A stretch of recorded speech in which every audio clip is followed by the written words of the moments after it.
Hi everyone, today we will talk about how to fix Instagram message problem.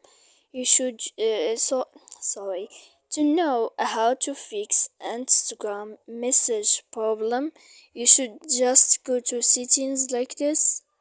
When you will see this page, you will go to apps, default apps, app settings.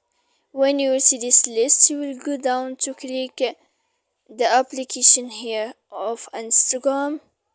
And when you will see this page, you will go down to click for stop. When you will end this, you will enter to storage. After that, in this page, you will click clear cache, and then you will click clear data.